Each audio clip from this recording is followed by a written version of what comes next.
e vou compartilhar o texto, tá? Deixa eu botar isso pra cá. Eu vou deixar assim mesmo, para poder ficar melhor de... Então, fica aí grandão. Tá certo? Vocês já estão conseguindo ver? Já estão conseguindo ver? Contos de fadas e tal? Não? O compartimento do ecrã? Todo mundo vê já? Estava visualizando, agora passou a ser a tela. Aí, estão vendo? Aí, ok, agora ok. Pronto, então a gente vai acompanhando daí, né? Contação de histórias e a terapêutica dos contos tradicionais. Aí eu boto Sandra Ramos, que é outra autora, e também eu dialoguei com Nelly Novaes Coelho, uma das primeiras, e com essa, que é a que eu mostrei antes, que é Zete Bonaventure. Nelly Novaes Coelho, eu vou pedir para vocês desligarem o áudio. Aí, quando quiserem falar, vocês ligam. Ok. Para poder O som está bem horrível. O som está muito ruim. Não dá eco. Ok? Aí vocês... Tá bem ruim. Deixa eu ver aqui. Tá ruim. Tá bem ruim o som. Mas não, agora... É lá que estava fechado. Agora que eu fechei, abri e fechei para falar que tá ruim, ó. Ok? Para a gente poder ir. Bom, Nelly Novaes Coelho, ela começa dizendo o que são as fadas, certo? Mas eu vou antes ainda dizer para vocês que as fadas, elas entraram para os contos de uma forma assim tão contundente como nós vemos hoje, que chamamos contos de fadas. Elas entraram mais ou menos lá para meados de 1600, né? Quando Perrault, sim, ele traz os contos, ele faz um apanhado dos contos, né, para poder ser apresentado aos filhos dos monarcas e tal.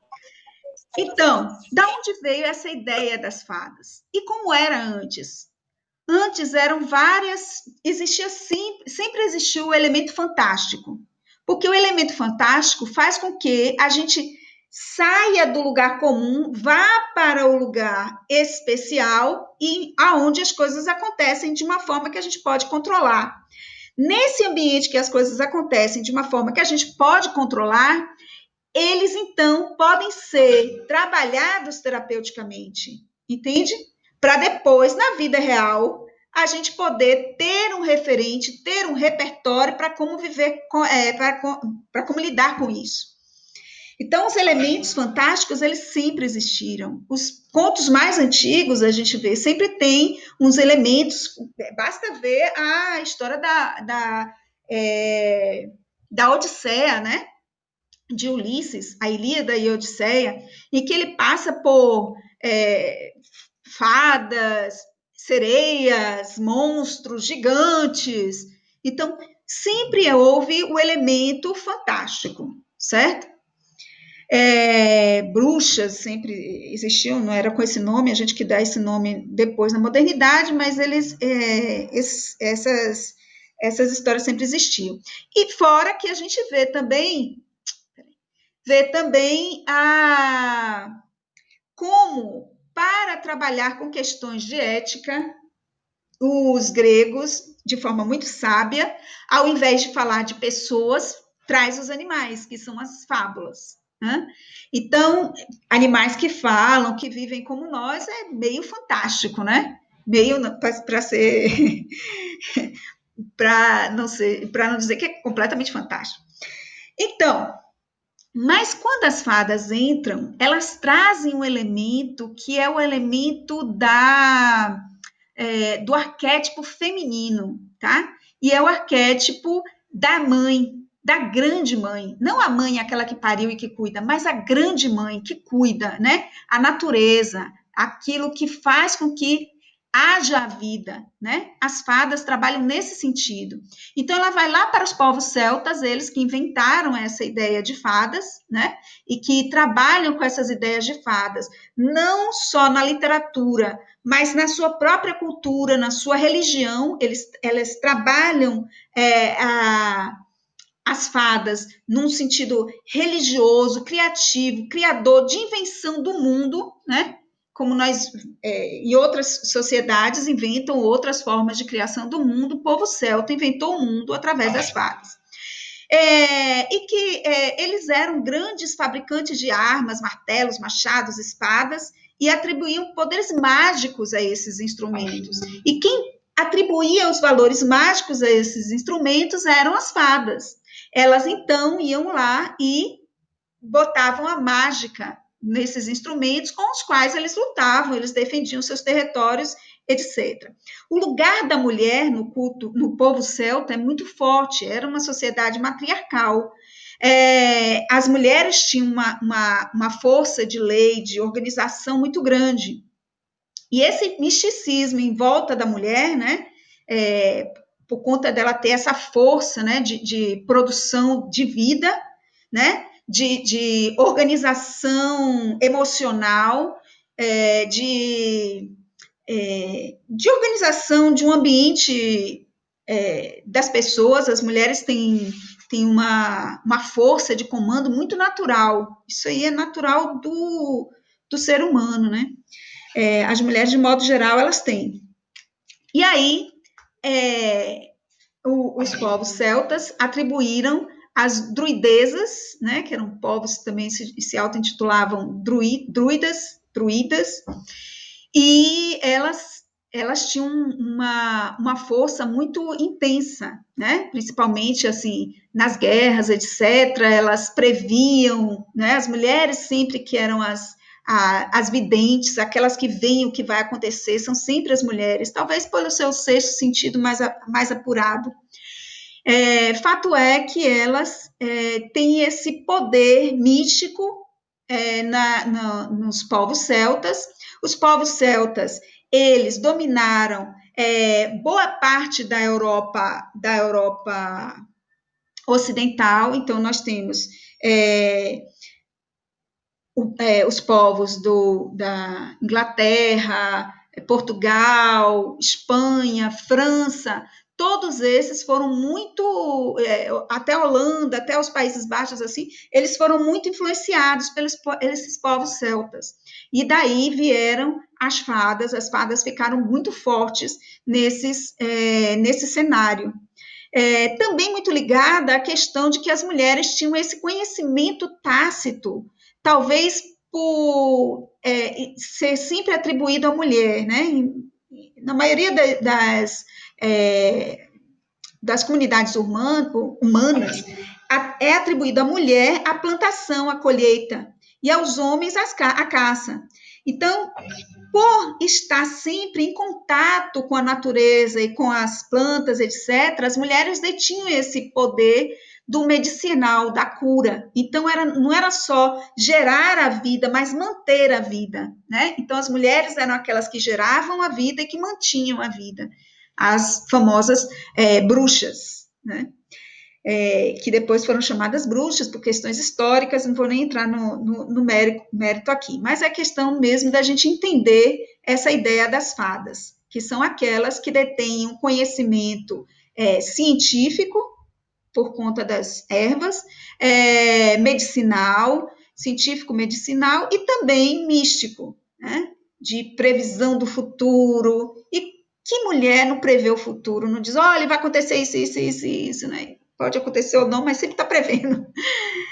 E me interrompam no momento que vocês quiserem, tá, gente? É só ligar o microfone e falar. Então, aí vem essa ideia da mulher com poderes sobrenaturais. E a questão de ser a mulher, né? Porque existem também os homens com poderes sobrenaturais, os magos, né? Os gênios, etc. Acontece que a mulher, ela detém esse poder mágico de produzir vida, né? E de manter a vida, como eu estava falando antes. Então, esse é um poder muito forte. pense que hoje nós estamos aí nos batendo, todo mundo dentro de casa, porque não existe uma vacina contra um vírusinho para a gente poder viver nossas vidas normais. Então, vejam o poder que tinha uma pessoa que sabia curar doenças, né? Isso é uma força muito intensa, muito grande, é um poder muito grande, né? Então, elas encarnam as mulheres sobrenaturais, as mulheres celtas e que vieram para toda a Europa, elas encarnam as forças do bem e do mal, né? Então, tanto tem o poder de criar a vida, como tem o poder de destruí-la, né? Em vários sentidos, né? Não vamos entrar nos méritos das questões. São donas de grandes poderes e beleza, porque aí a beleza sempre entra como um parâmetro do bem e do mal, né? Do poder, principalmente do poder, né? E aí, quando a gente estuda a beleza, né, a filosofia é a ciência que estuda a beleza, o belo, mais do que a beleza, que estuda o belo, a gente vê que o belo é uma questão bastante complexa na história da humanidade, né?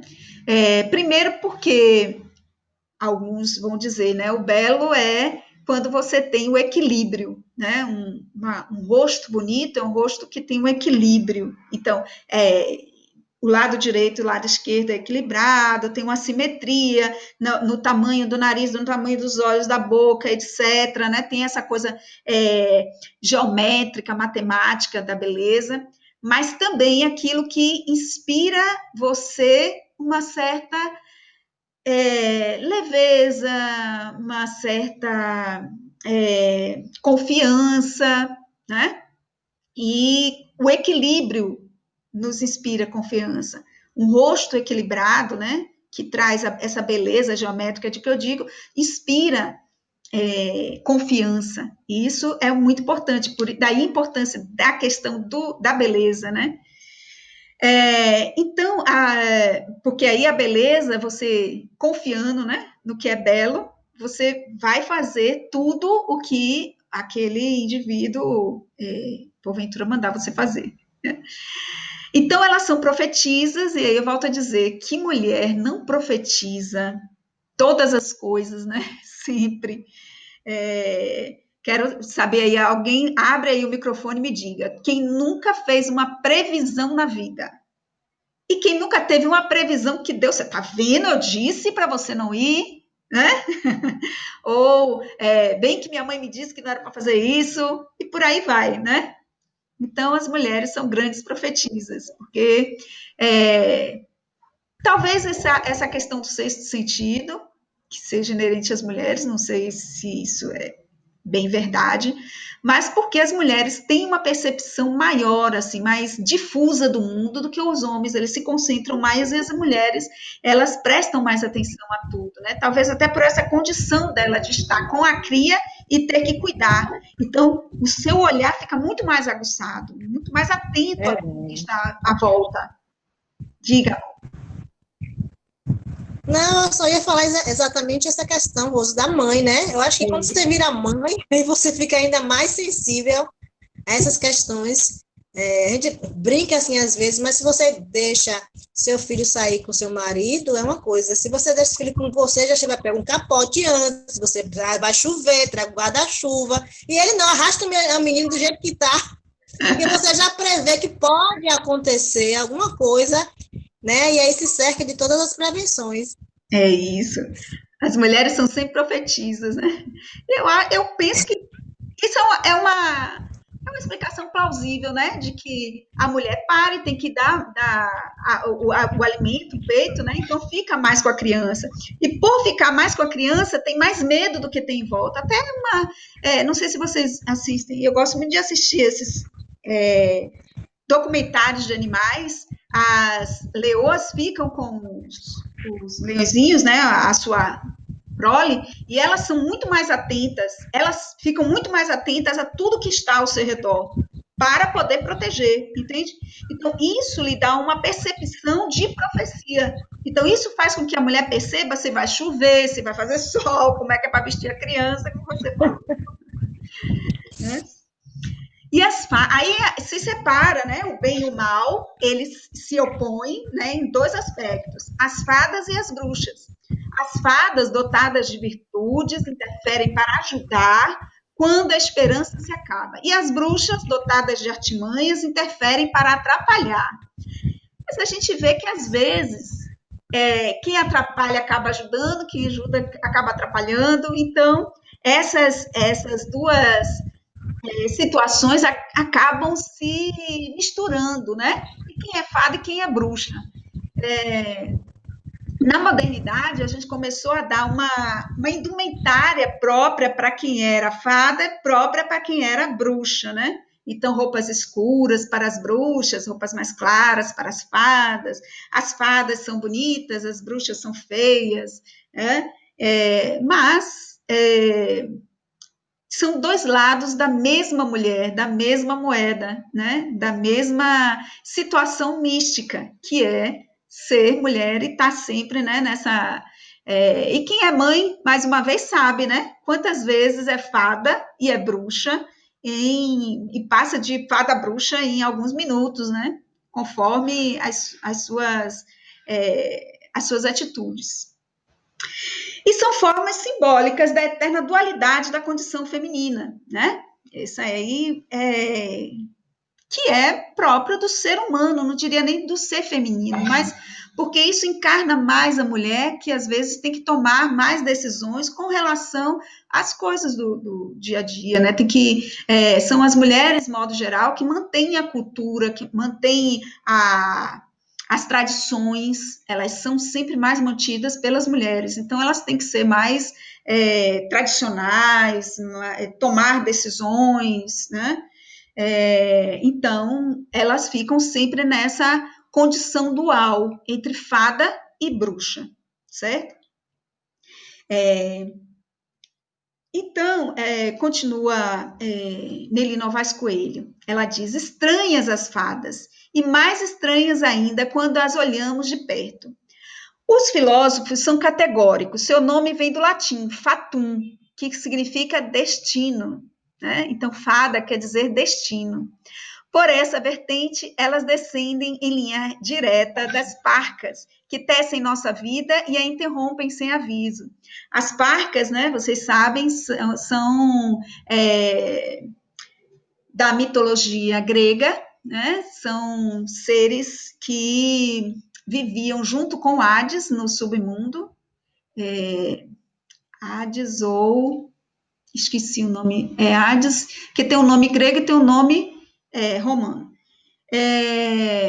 Vive no submundo, e as parcas, que tem um olho só, são 3 pessoas que dividem o mesmo olho, e que cortam a linha da vida. Cortando a linha da vida, a pessoa vai para o submundo, ou seja, já não vive mais nesse mundo dos vivos, certo?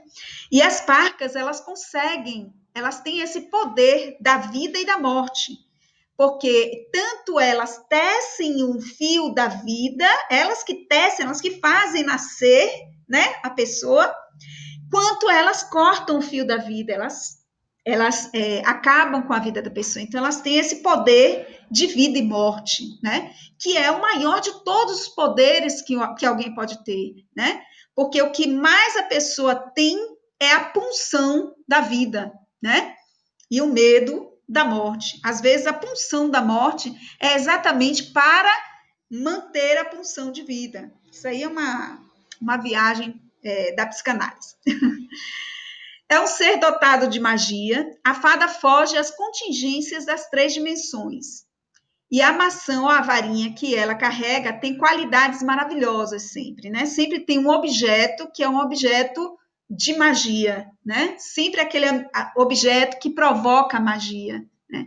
Para trazer para o campo do concreto, da vida real, esses seres míticos, para eles não ficarem só no campo da imaginação, eles são trazidos através desses elementos mágicos, como a maçã, como a varinha, etc. Às vezes uma roupa, às vezes uma pena, às vezes uma manta, etc. Segundo a crença celta, nem os poderosos druidas poderiam reter aquela a quem ela chama para si, e seu eleito perde o alento vital quando ela se afasta ou abandona. É como se fosse aquela ideia mesmo da sereia, né? O canto das sereias. As sereias escolhem, fazem o canto, e todos têm que ir, né? Não conseguem resistir ao canto da sereia, né? Talvez isso esteja ligado ao grande poder de argumentação das mulheres. As mulheres têm forte poder argumentativo. De modo geral, nem todas, eu estou assim, bem generalizando, nem estou colocando uma dualidade entre o que é masculino e o que é feminino, como se fossem coisas bem estanques, diferentes de outro mundo, né? Homens são de Marte, mulheres são de Vênus, não é bem a ideia, né? Nós somos todos da mesma raça humana, mas vemos esse mundo de forma um pouco diferente, né? Bom, na era cristã, as fadas perdem seu poder de sedução, né, de maleficência, e é exatamente nessa ideia do cristianismo que elas vão ter vamos dizer, as fadas, elas viram quase que irmãs, sabe? Como se fossem as irmãs de caridade. E as bruxas se tornam aquelas mulheres horrorosas, porque elas são sempre sedutoras. A bruxa é a sedutora, que tem argumento, que tem força. E a fada é aquela toda atrapalhadinha, que faz as coisas, que tem a varinha, queria fazer uma coisa e faz outra, né? Que vai se separando, né? Aquela mulher que é a mulher para casar e a mulher que é a mulher forte, que toma a rédea da sua vida, né? E não é à toa também que essa situação ocorre, afinal de contas, as mulheres assim, elas são melhores controladas, né? Então tem todo um modo de contar, de fazer, né? Esse pensamento do que seja o feminino, que são trazidos pela era cristã. Não que Cristo em si tenha pensado nisso, mas isso é outra história. As fadas perdem seu poder de sedução, os contos passam a ser folclóricos e não mais, digamos, culturais. Porque qual a diferença entre a cultura e o folclórico, né? A cultura é o que nós fazemos no nosso dia a dia, é como a gente vive a nossa vida, né? Nós vivemos seguindo certos preceitos, certas tradições, certos modos de ser e agir. O folclórico é quando a gente vê, não, isso aí já não existe mais, está no passado, ninguém mais é assim, né? Então, é o que eu vejo na distância, né? No exótico, no que não é mais daqui, é do outro, né? Do outro tempo, de um outro mundo. Então, o folclórico, ele perde força. Perde força de vivência, de vida mesmo, né? Então, os contos passam a ser folclóricos, ao invés de eles serem como eles eram antes, parte da vida mesmo, do dia a dia do ser, ele se torna, então, uma mera lembrança, somente entretenimento, é mentirinha, é coisa para criança dormir, né? Então, os contos folclóricos, os contos se tornam folclóricos, principalmente quando eles são transformados, são colocados em livros, primeiro pelos franceses, depois pelos alemães, e que perdem a sua força de vida da palavra, né? Como nós estudamos, já um Patebá nos ensina a força da palavra. As histórias, então, passam a ser infantis. E por que passam a ser infantis? A infância é a parte da vida humana que é mais discriminada.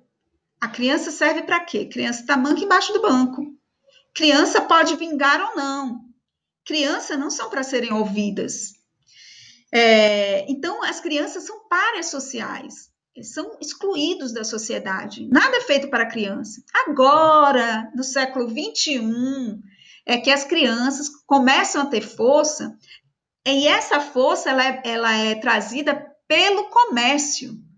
A economia vê um filão de mercado, né? E então dá força a essa criança. Não, tem que cuidar, tem que ter o bercinho, tem que ter isso, tem que ter aquilo, e fazer um enxoval na Disney, e levar a criança para a Disney, né? Então, essa força de mercado é que tem trazido a criança para o centro das discussões. Não quero entrar no mérito de que isso seja bom ou ruim, mas como tem sido, e a criança agora tem sido um pouco mais ouvida, né? Mas antes era só um pária social, né? Porque não produz, então não tem serventia, né?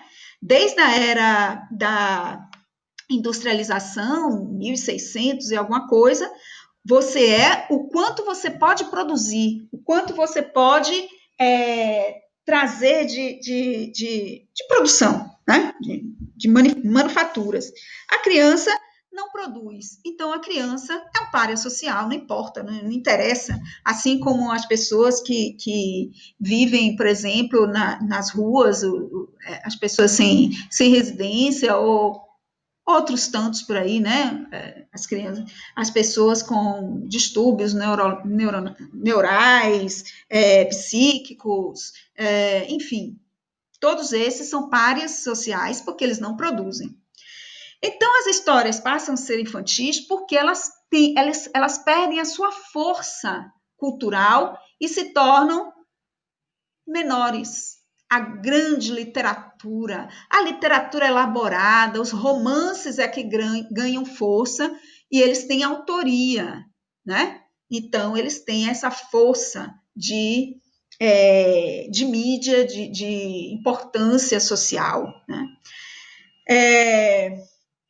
Pertencente ao mundo dos mitos, as fadas ocupam um lugar privilegiado na aventura humana, segundo Nelly Novaes Coelho ainda, limitado pelo materialismo de seu corpo e do mundo em que vive, é natural que o ser humano tenha precisado sempre de mediadores mágicos.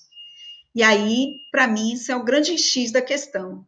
Por que gostamos de ler, de ver, de ouvir histórias e mais histórias? E aí eu amplio para vocês que eu não estou falando só das histórias dos contos de fadas, eu não estou falando só da contação de história no olho, não estou falando só no pegar o livro e ler, estou falando também de quando a gente liga a TV para assistir a uma novela, estou falando quando a gente, antes, né, ia ao cinema assistir a um filme, ou hoje, quando assiste na Netflix, ou seja lá, como for, na própria televisão aberta também.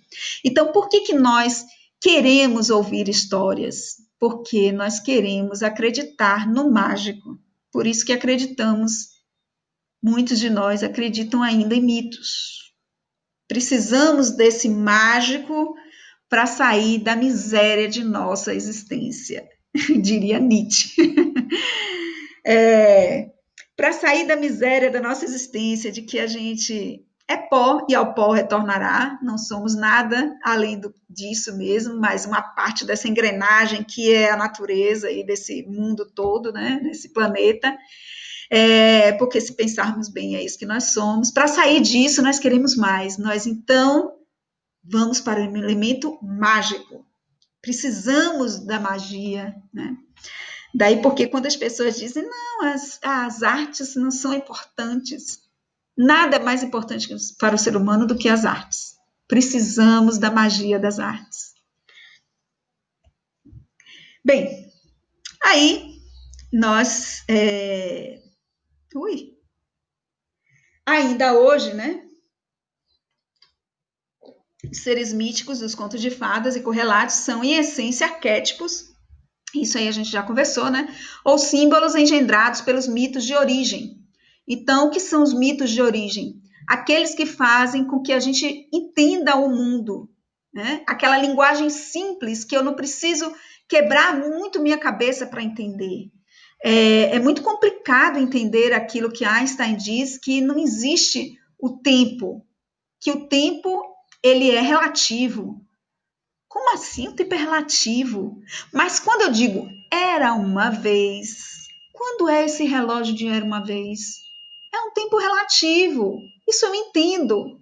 Eu entendo que o era uma vez, entende? É um mito de origem, que ele é composto por esses arquétipos que fazem que todos nós humanos compartilhamos, né? Seja lá a cultura que nós tenhamos, a religião que nós tenhamos, sempre há o arquétipo da mãe, sempre tem alguém que cuida, não importa se é uma mulher que lhe pare, não é a mãe, não é a mulher que lhe pare, mas é o que cuida de você, né? O que faz a vida e mantém a vida. É o pai que vai para a caça, que busca novos caminhos, que busca alternativas para também, né, manter vivo e criar e fazer coisas diferentes, né, inventivas. Sempre tem essas ideias, são sempre marcadas em todas as comunidades humanas. Tem sempre aquele que o herói, né? A gente sempre passa por situações, nós somos heróis de nós mesmos, nós vivemos uma história, né? E por aí vai todos os outros arquétipos que nós já vimos, certo? Então, são formas de comportamentos humanos, situações, desígnios, forças, malignas ou benignas, a serem enfrentadas na aventura terrestre, a ser vivida pelos seres humanos, isto é, cada um de nós vive uma história que é a história das nossas vidas, né? Uma vez eu estava discutindo com um professor, ele dizendo, contação de história é a mesma coisa que autobiografia do que biografia. Eu digo, não, tem uma diferença muito, muito singular. Quando a gente conta a história, a gente conta a história do outro vivendo a nossa história. Quando a gente conta a nossa história, a gente conta a nossa história vivendo a história do outro. É como se fosse, a gente fala a nossa história sempre inventando alguma coisa. E conta uma história inventada sempre botando uma verdade. Então, essa é a diferença, né? São, no final de contas, opostos. Bem, sempre que quiserem, viu? Podem abrir o microfone e falar. Diga. Você repete para mim essa diferença? É uma diferença que você não vai encontrar nos livros, tá? Eu que estou dizendo aqui para você. Quando você conta uma história que não é sua, você sempre se põe na história, certo? Você sabe que a história não é sua, mas você está ali. Quando você conta a sua história, você sabe que é sua, mas você não se coloca ali. É uma situação muito simples. Essa análise do discurso trata como a questão das faces, da mostra das faces. A gente passa um tempo sem estudar uma coisa, acaba perdendo o nome dos conceitos. Mas a ideia é assim, que você não produz prova contra você. Quem é que vai contar uma biografia para dizer exatamente tudo? Claro que sempre vai florear, entendeu? Mas em toda a história que você escolhe para contar, você está lá na história que você escolheu para contar. Você adora contar a história da Chapeuzinho Vermelho? Estude essa história para você encontrar ali onde é que você tanto se encontra em Chapeuzinho Vermelho. Entende? Concorda?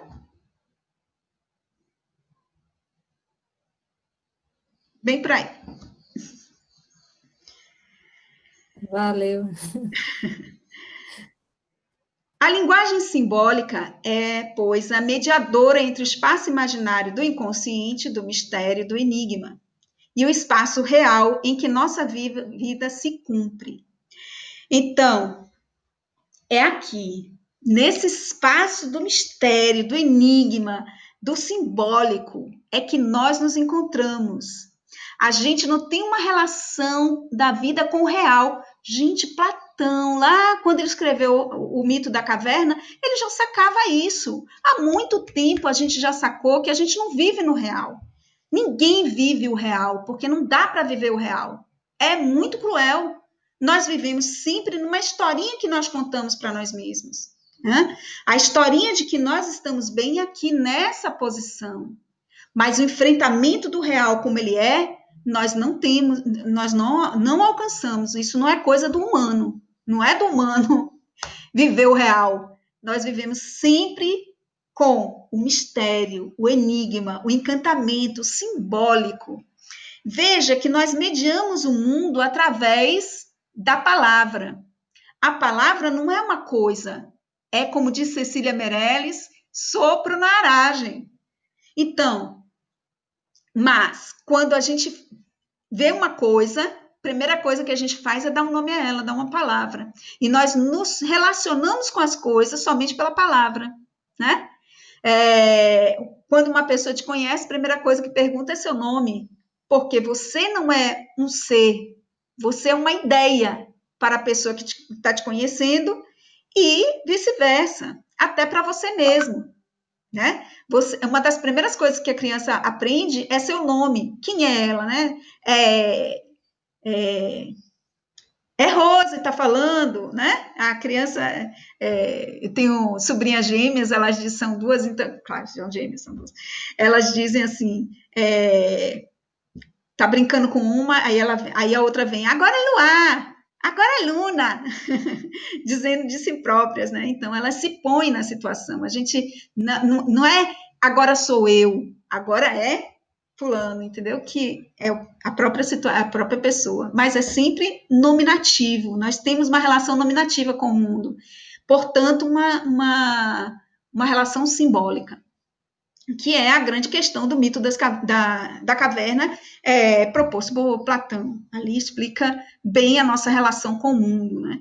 E veja, só quase 5.000 anos depois, é que alguém sintetiza isso numa teoria que é da psicanálise para ser estudada e até hoje ainda tentando se equilibrar nessas situações todas do enigma de ser, ponto. Bom, aí ela fala dos elementos constituintes dos contos. E é isso aqui, gente, isso aqui, nada mais, tudo isso aqui é que faz dos contos coisas fantásticas. Uma situação única e inequívoca da nossa história no mundo, tá? Todo mundo, todo dia passa por isso.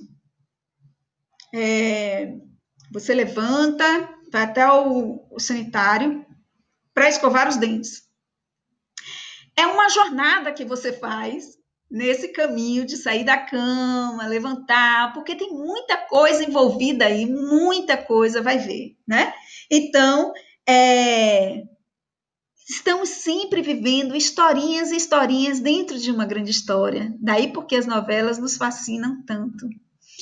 E as minisséries agora, né, que tomaram o lugar das novelas. Então, quais são os elementos constituintes dos contos? Uma situação de crise ou mudança. Estamos sempre nessa situação. A gente precisa sair da inércia, né? Como diz na física. Um corpo que não sai da inércia não tem história, não é nada. Está ali parado, está em estado perfeito e como é que chama? Ideal, né? O estado ideal da matéria é a inércia, certo? É o estar parado. Quando a gente se movimenta porque houve uma situação de crise ou mudança, certo? Então, a bola não rola sozinha. Se você botar a bola, por mais redonda que ela seja, você bota ela paradinha num plano, ela vai ficar ali indefinidamente. O que é que precisa para que ela se movimente? Ou que alguém dê um empurrão, ou que o plano se desequilibre. Então, há várias, sempre, toda hora nós temos situações de crise ou mudança, como isso de levantar e escovar os dentes, certo? Então, há uma situação prévia que me indica que eu tenho que acordar e escovar os dentes. Então, essa situação prévia é minha situação de crise que me provoca levantar da cama e escovar os dentes. Entende? Aí nós temos a aspiração, designo ou obediência, porque pode ser uma dessas coisas que nos levem a, né? Existe a situação, mas existe a situação de levantar da cama e escovar o dente, mas eu posso continuar lá na cama, só pensando que eu tinha que levantar para ir escovar os dentes, mas não vou, fico ali o dia inteiro, mas alguma coisa vai me tirar dali, mas enfim. Aí vem a aspiração, designo, obediência. Por que eu vou fazer isso? O que me leva a fazer isso? É uma escolha minha, não digo assim, de forma autônoma, porque todos nós somos assujeitados, mas consciente. É um desejo consciente meu? É um desejo inconsciente? Ou estou fazendo porque sou resiliente e acho que tem que fazer porque é uma obediência, né? De qualquer forma, esses são motivos. Mas eu já levantei e já fui fazer, certo? A viagem, que é todo o percurso, que pode ter vários percalços, né? Ou nenhum. Geralmente sempre tem percalços, né? Então, que são os desafios ou os obstáculos que nós encontramos durante a viagem, que faz com que a viagem fique mais interessante. Quanto mais desafios e obstáculos a viagem tiver, mais interessante ela vai ter, né? Um exemplo muito simples vamos dizer, a pessoa vamos dizer, vai fazer a viagem da sua vida, né? Vai para a Europa. Aí foi, voltou, viu coisa, tudo lindo, aí aquelas fotos fantásticas, ninguém quer ver aquelas fotos todas. É chato, é uma história da pessoa. Agora, se ela foi e, vamos dizer, ela estava lá vendo um dos monumentos, de repente teve um terremoto, correria, teve uma briga, teve não sei o quê, ela tirou foto, todo mundo quer ver a foto disso aí. Porque isso é um elemento diferente, inesperado, inusitado. Percebem? Então, os desafios e obstáculos, eles sempre estão lá para poder tornar a jornada mais interessante. Geralmente. Agora, pode não ser um grande obstáculo, pode ser um obstáculo pequeno também, mas sempre há. Vamos dizer, um desafio obstáculo que teria na viagem de ir da cama ao sanitário.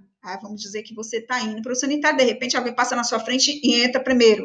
Ou você não vê e se atrapalha com o chinelo, ou com o tapete e cai. Certo? Sempre há os grandes desafios ou os pequenos desafios ou obstáculos.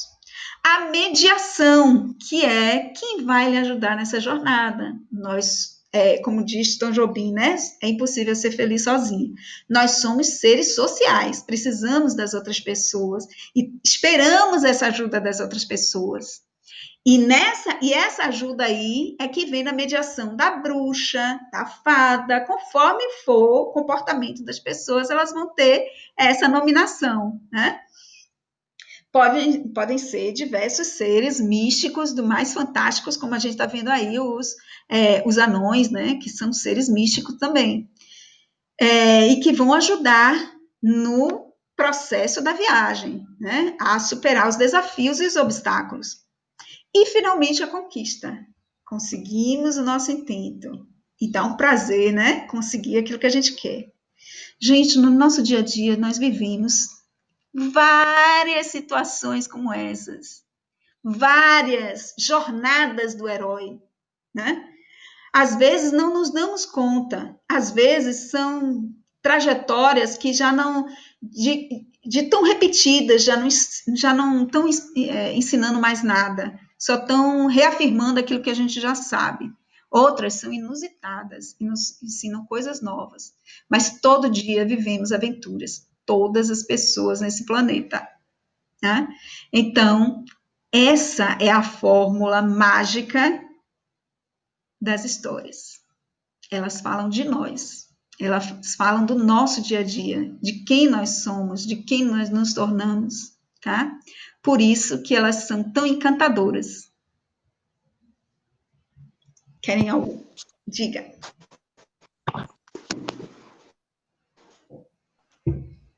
Alguém quer falar?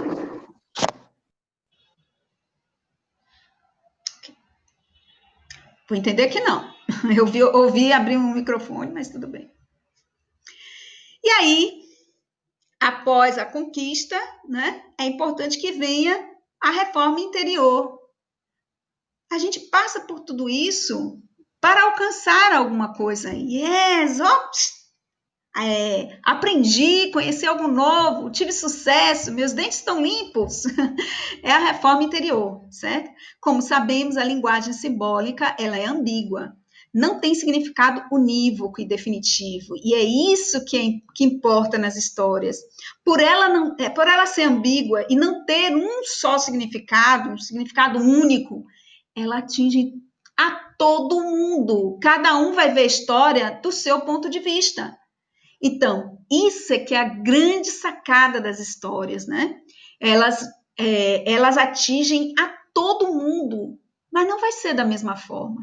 E aí, nas escolas, a gente quer que a interpretação seja sempre a mesma. Sempre a mesma que vem lá no livro do professor. Isso aí é a maior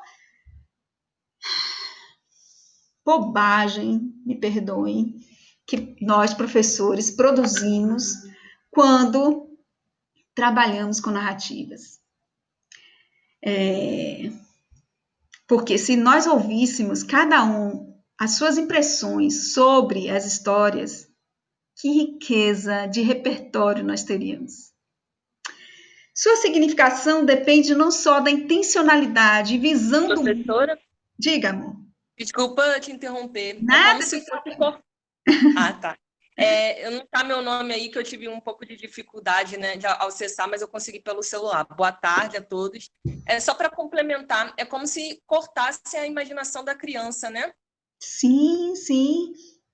E não só daquela criança que gostaria de falar alguma coisa, mas de outras que a sua imaginação ia ampliar com aquela produção imagética, né, que seria dita, entende?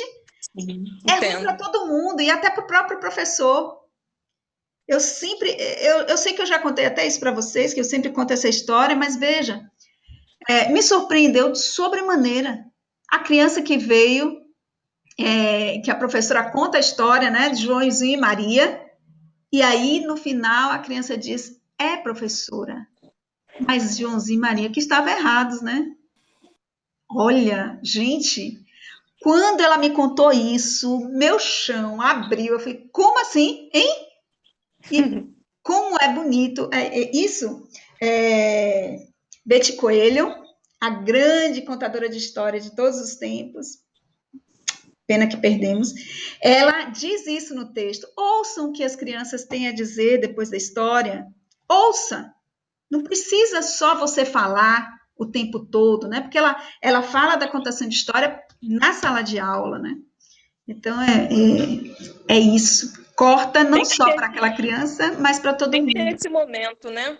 Porque depois chega na fase, tanto na adolescência como na fase adulta, a pessoa é tão anulada, tão cortada, que a pessoa acaba com a criatividade, a pessoa fica meio que bitolada naquela formalidade, não consegue desenvolver, fica impedida até mesmo de se expressar, entendeu? Eu tive já experiência na educação infantil, não estou dizendo que eu era uma boa professora, mas eu sempre dava oportunidade meus alunos estarem falando um pouco, né, da sua vivência, que é muito importante a criança estar falando, né, de si, como ela enxerga o mundo, né, independente, né, da situação, se ela fantasia ou não, mas é aí que vão surgir o aprendizado, a experiência, né, e também contribui para a nossa vida docente, né, a gente está anulando sempre. Aí vai crescer um adulto que é cortado, isso até a própria psicanálise, né, fala, pegando também brecha do livro, que tem até uma parte que eu não tive a oportunidade de falar, mas que eu achei interessante, né, fugindo um pouco do assunto, que é no nível do inconsciente que a criança recebe a mensagem terapêutica da história, né. Eu achei isso super interessante, porque às vezes a gente tem sentimentos não trabalhados, né, vindos da nossa tenra infância, e que isso pode gerar problemas no nosso relacionamento social, na nossa vida adulta, né? Então, assim, eu achei muito interessante o papel da história terapêutica, né, contribuindo para a criança saber expressar essa emoção, né? A importância, né, do falar, né, do vivenciar, da criança estar se expressando, né? Isso mesmo. Muito bem. O resumo é bem isso aí. E, como eu dizia antes, sempre há, né? De perto ninguém é normal, diz Caetano, parafraseando Freud. Sempre teremos traumas, né? A pessoa que não tem trauma nenhuma é um psicopata. Então, também segundo Freud. Então, nós precisamos dessas neuras todas para sermos pessoas normais, comuns, que conseguem interagir um com os outros, né? Mas é importante que a gente curar não cura. É uma palavra Mas que saber lidar, né? É que o próprio livro diz, saber lidar com aquilo. É igual saber você não cura, mas lidar você com umas situações problema, né? sabe o que deve evitar, sabe o que deve fazer, né, para cuidar daquilo ali. É isso aí. Exatamente. Bom, então, aí ela continua assim: sua significação depende não só da intencionalidade e visão do mundo daquele que a inventa ou cria, o autor, como também daquele que a ouve ou lê e interpreta, o receptor. Particularmente, eu não gosto dessas palavras autor e receptor, né? Acho que são ambos interactantes dentro dessa questão das narrativas, mas aí é uma outra discussão, é algo para a gente pensar, né? Porque quando a gente fala receptor, fica parecendo que é algo que eu penso sempre assim, numa tigela, sabe? Então eu ponho lá alguma coisa, se eu ponho alguma coisa na tigela, ela não vai se modificar, vai ficar do mesmo jeito. E não é a mesma coisa. Quando você lê uma história, a história não fica do mesmo jeito. Ela se transforma, para você, quando você lê a história, você vai produzindo uma nova história quando você lê, né? Mais esse pensamento assim, ok? Então, esse é o livro de O Conto de Fadas, de Nelly Novaes Coelho, eu super indico. Eu não estou com ele, que eu emprestei, Símbolos, Mitos e Arquétipos, mas ela faz um trabalho assim muito profundo de quem quer ver assim, a origem mesmo dos contos de fadas, das narrativas, de modo geral. Bem interessante. Queria trazer para vocês. Aí, vamos mais para o texto, né, que eu compartilhei com vocês, que é de Sunderland. Uma história terapêutica não tem nenhum gosto de julgamento. Essa é uma das questões mais importantes da questão da terapêutica. E aí, aí é aquela coisa, eu vou escolher a história para dizer ao menino que é para ele escovar os dentes. Eu estou com essa pressão, negócio de escovar dente hoje. Aí, eu vou escrever uma historinha que é para ensinar ele a escovar os dentes. As histórias não funcionam assim. As histórias, elas não são pedagógicas. Não adianta o quanto a gente queira pedagogizar a história, elas não funcionam assim. Elas perdem força e ninguém gosta. Por isso que eu vejo muita criança dizer que não gosta de literatura. Aquela literatura só fica ali dizendo o que é para ele fazer. A literatura não lhe diz o que é para você fazer. A literatura lhe dá repertório para você escolher seu caminho. Ninguém quer saber. As pessoas às vezes vêm, o que eu deveria fazer nessa situação?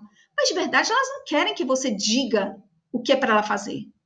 Elas querem que você dê opções, possibilidades. E isso é que a literatura tem que fazer. Tá? Por isso que ela não tem gosto de julgamento, não pode ter gosto de julgamento. Eu não vou me inteirar com aquela história para dizer, eu não vou contar a história da Chapeuzinho Vermelho para dizer, tá vendo que você tem que obedecer sua mãe? Eu vou contar aquela história para falar da jornada desta menina se tornando mulher, né? Independente das escolhas que ela tenha feito, porque a gente nunca sabe no que vai dar as escolhas que nós fazemos, né? Quando a gente nasce, a bola de cristal quebra no mesmo momento. Então, a gente nunca sabe o que vai ser da nossa vida. Por mais que a gente ache, ou queira ler no tarô, queira ler na bola de cristal, ou seja lá no que for, nos búzios, não importa, né? A vida da gente, a gente que vai fazendo e as surpresas sempre acontecem. E a gente sempre faz aquilo que acha que é o melhor no momento. Então, ninguém gosta de julgamento. As histórias, e quando eu falo das histórias, eu estou falando dessas histórias realmente criadas para produzir emoção, para tirar de si esse sentimento que precisa sair. Elas não têm gosto de julgamento. Tem um livro de Daniel Munduruku, que ele é Catando Piolho, contando história, contando história, catando piolho, uma coisa dessa, e que ele diz assim, que a mãe, quando ele fazia uma coisa, uma malcriação, qualquer coisa assim, a mãe dele chamava para catar piolho. E aí ele diz, eu acho que eu nunca tive nenhum piolho, mas minha mãe sempre botava para catar piolho. Enquanto ela catava o piolho dele, veja, aquela coisa de sentar no colo, botar no colo, né, mexer no cabelo, ela ia contando histórias. Mas ela dizia, tá vendo? O menino fez isso, ó você. Não, simplesmente contava a história para ele. Ele que entrava na história da maneira como ele conseguia entrar, podia entrar, era possível para ele entrar. Entende? E isso sim é terapêutico, é pedagógico, é entretenimento, é tudo que vocês pensarem, certo? Quando elas não têm gosto de julgamento. A história afeta em 2 níveis, o consciente e o inconsciente, como você falou, né? Que Sunderland diz. Como é que elas, como é que dá essa dualidade entre consciente e inconsciente? Alguém quer falar? Ligou o microfone? No consciente. Não, só concordei com você. Ok. Eu quero, pronto. Diga, amor. Fala.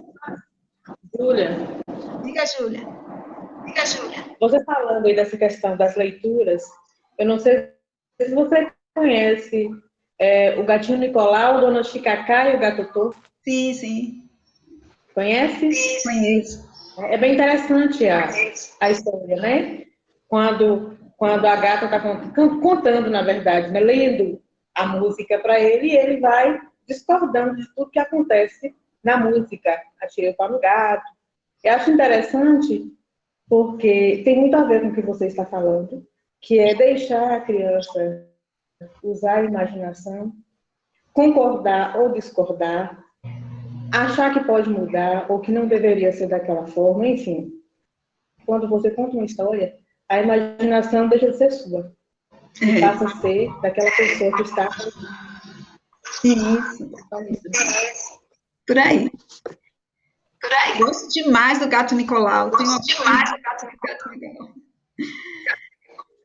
Então, a história afeta em 2 níveis, que é o consciente, aquilo que eu vejo, que eu entendo que está ocorrendo na narrativa. Então, uma pessoa minimamente, qualquer pessoa, não, eu não tenho, eu tô chutando aqui, eu vou ser sincera com vocês, eu tô chutando porque eu nunca fiz essa pesquisa, nunca fiz contação de história para pessoas com déficit de inteligência, nunca contei história para pessoas com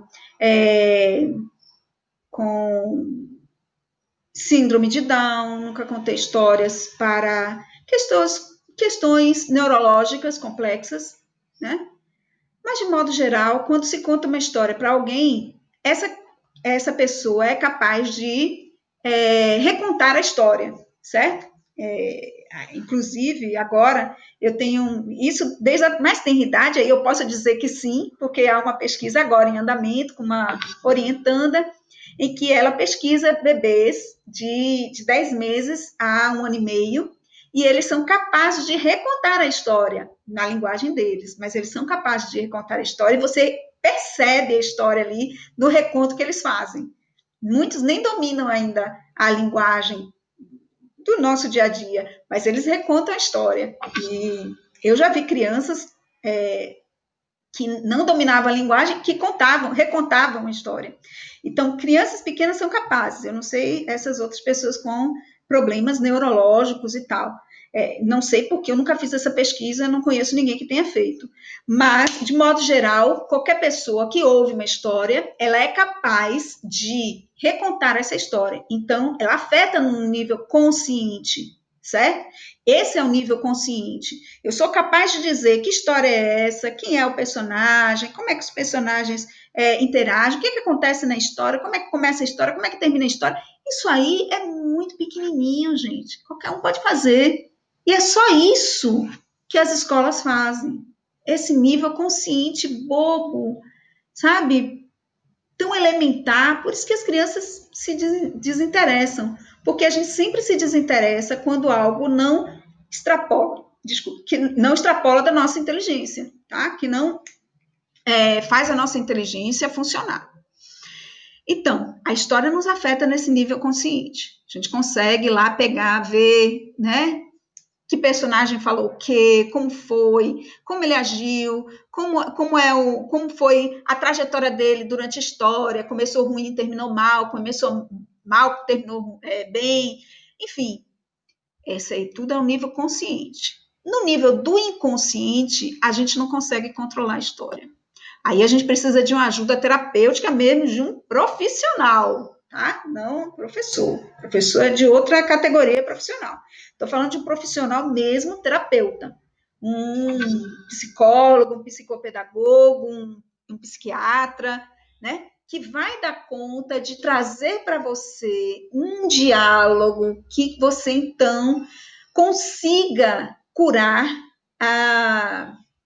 como diria Freud, né? A criança interior, né? Ele sempre acha que todos os problemas estão na infância, são produzidos na infância. Então, nesse nível inconsciente, você precisa de uma ajuda quando o problema é muito sério. Mas, às vezes, quando o problema ele é mais superficial, você consegue dar conta. Você consegue pensar, aquele personagem deu esse encaminhamento à dificuldade pela qual ele está passando. É parecido com o que eu estou passando, então eu dou esse encaminhamento, vou fazer isso e isso, entende? Amplia repertório inconsciente para questões que são da emoção, da psique, entende? Nessa perspectiva, tá? Que ele afeta o inconsciente, aquilo que a gente nem está percebendo. De repente, começa a pensar sobre aquilo que eu nem sabia que estava me afetando, porque a maioria das coisas a gente não sabe que afeta. É só quando tem um gatilho, aquela coisa que faz você despertar para a situação em que você percebe como você está afetado por aquela situação. Ficou claro isso, gente? Quando eu entro por essas questões assim da psicanálise, eu tenho medo de não ficar muito claro, porque eu não sou da psicanálise, né? Sempre disse isso, eu estudo por conta dos contos de fadas, né? Vou tentando aprender por conta das histórias, das narrativas. Professora, E querendo entender a narrativa, e vou fazendo. Diga, amor. Então, esse gatilho que você fala, a gente é voltado mais para a contação de história. Você se refere à identificação? A pessoa como se identifica com um conto? Se identifica ou não identifica. O gatilho é o seguinte: quando nós temos uma situação que é uma situação que nos afeta, mas que a gente recalca, que é uma outra palavra da psicanálise, né? Nem tudo a gente tem noção que nos afeta, mas algumas coisas nos afetam, né? Então, quando a gente não tem essa noção de que nos afeta, às vezes um gatilho faz a gente lembrar.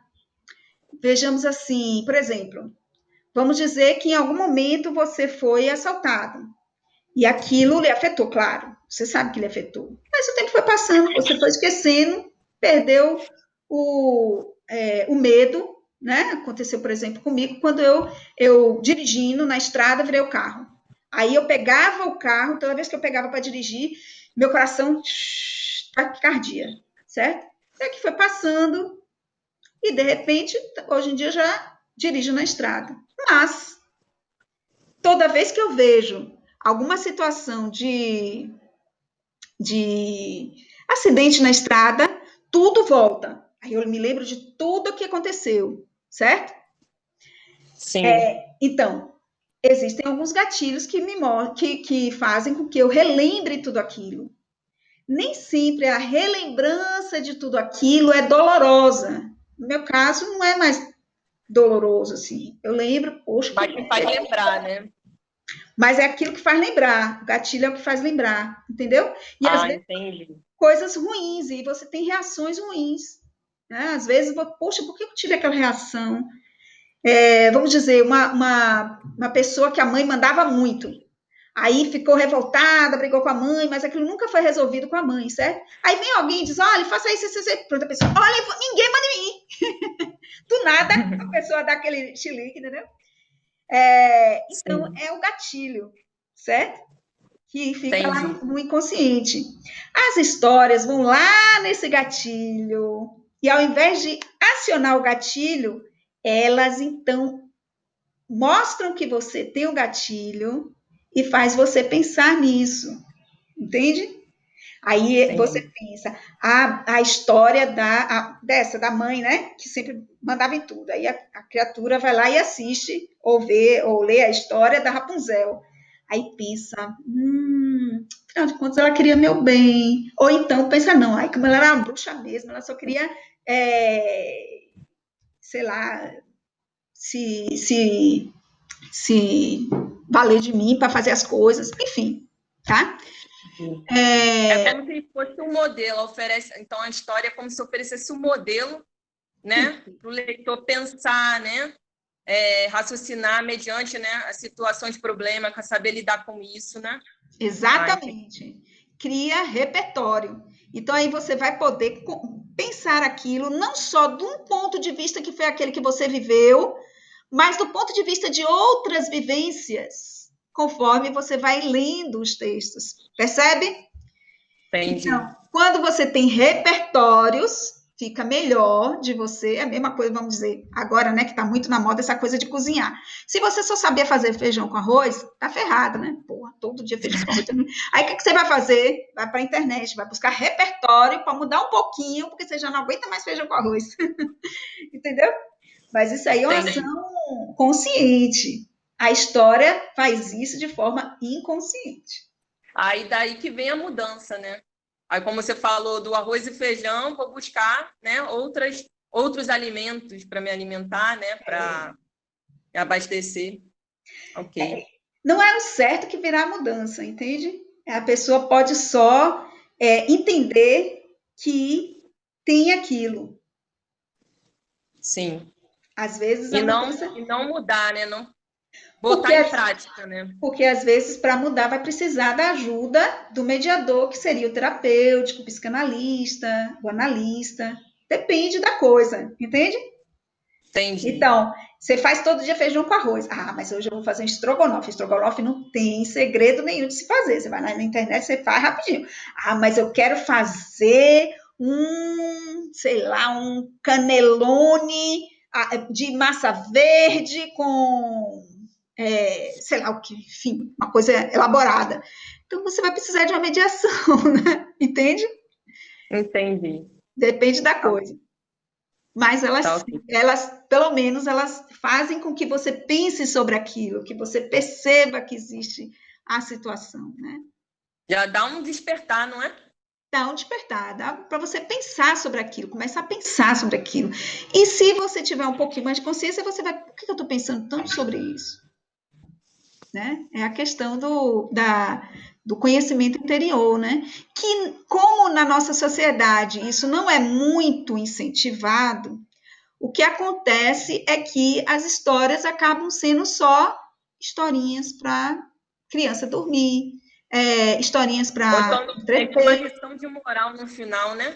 E uma lição de moral, porque aí é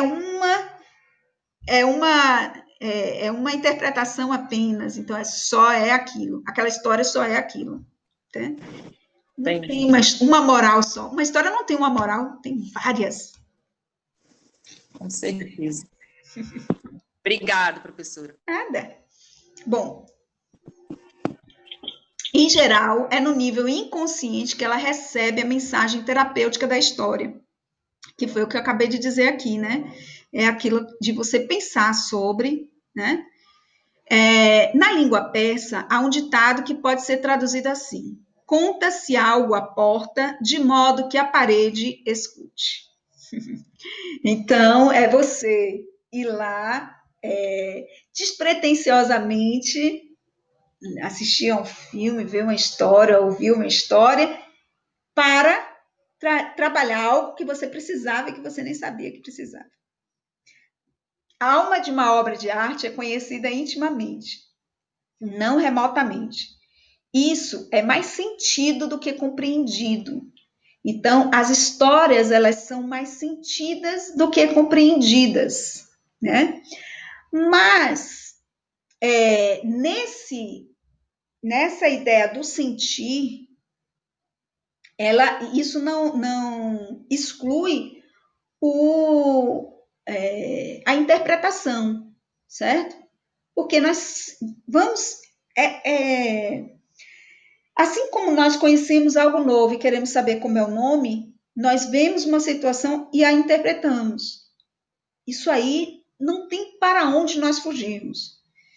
Não tem como a gente somente fazer o deleite, entende? A menos que a gente queira. Tem outro termo da psicanálise que se chama...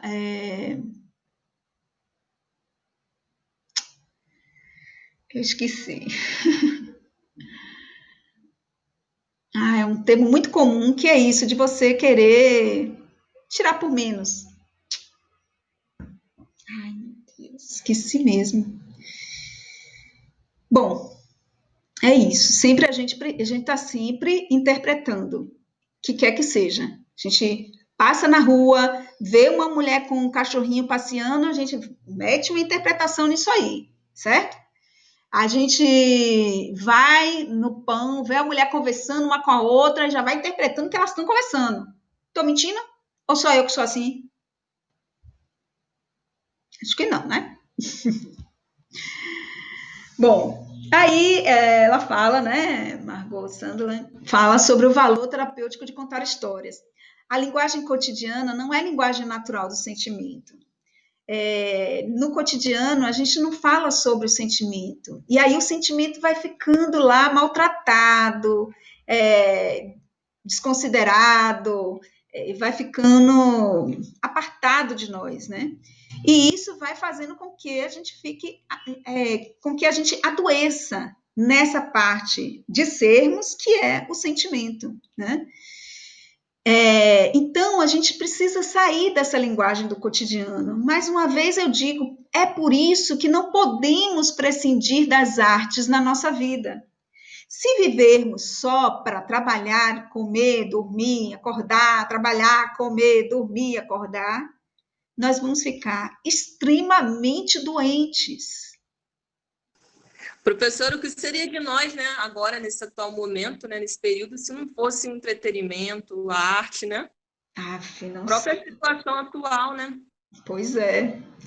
Precisamos sair dessa situação, sempre, até para que a gente se cure. Não é sair para... Não é um escapismo puro e simples, não é? Não, quero sair daqui, eu não quero nem saber. Não é que eu não quero nem saber. É que eu preciso me nutrir de repertórios para poder dar conta dos sentimentos que surgem com essas situações, né? E não é só na Globo me dizendo que morreu não sei quantos, que se curaram não sei quantos, que eu vou me curar desses sentimentos. É na música, é nas artes, é no livro, é no filme, é no seriado, é na novela, né? Nas lives também. Nas lives, ouvindo pessoas falando sobre outras coisas, ou sobre mesmo isso, mas com outros pontos de vista, né? É porque a live é uma coisa assim, bem do momento mesmo. Né? Já existiam, mas agora é o que há. É o boom, né? É o boom das lives. A linguagem natural do sentimento é a imagem e a metáfora, como em histórias e em sonhos. Né? Então, a gente precisa dessas metáforas, não é assim uma coisa de mentirinha. Eu fico assim preocupadíssima quando alguém me diz: aquele filme é tudo mentira. Aquela novela só tem mentira. eu fico preocupadíssima com a pessoa que me diz isso. Porque eu penso, meu Deus, quanto problema há aí que precisa ser resolvido. Como essa ferida está sendo maltratada. Como essa bandagem não está sendo trocada. Entende? Pense aí uma ferida em que você cai, se fere, e ao invés de tratar, botar minimamente um metiolate e um curativozinho, você mete areia, rala mais ainda, sabe? É como essas pessoas, eu penso que essas pessoas estão. Porque uma pessoa que diz que na novela tem tudo, tudo é mentira, ela precisa muito de terapia. Ela precisa, como eu diria, né? Para não falar nenhuma bobagem. Ela precisa entrar nela mesma, pensar essas situações, separar o que é real do sonho, pensar que real e sonho são inseparáveis. Entende? Tem que fazer todo esse processo aí para se entender no mundo. Então, e quando uma criança diz isso para mim, nossa, eu quero morrer. Não, para tudo. Como assim? É tudo mentira. Não é mentira, é verdade. É um filme. Foi feito de verdade. Não tem mentira ali. Tem uma outra linguagem. Uma linguagem que é a metáfora. E a metáfora, ela não diz uma coisa só. Feijão com arroz é só feijão com arroz. Mas, quando você vai para... tem uma música que fala do feijão com arroz, agora não me passa. Aí você, na música, o feijão com arroz já não é mais o feijão com arroz. É uma outra situação que me faz pensar em tantas coisas que eu preciso resolver de meus sentimentos, da minha psique. Compreenderam? A questão é importante. Aí ela continua. Na verdade, a mente fala naturalmente de questões emocionais por meio das histórias. Daí porque a gente precisa sempre ouvir histórias, né? Não me lembro mais quem foi que fez a proposição do filme, né? O Contador de Histórias. Acho que foi Walter, não foi? Não sei se vocês assistiram, eu botei aí a indicação do filme. E também o Labirinto do Fauno, claro nisso, né? Como vivendo as histórias, né, paralelas, a pessoa consegue viver uma história, a sua história real, consegue passar pela história real que ela está vivendo, né, a história na pele, né, e por aí vai.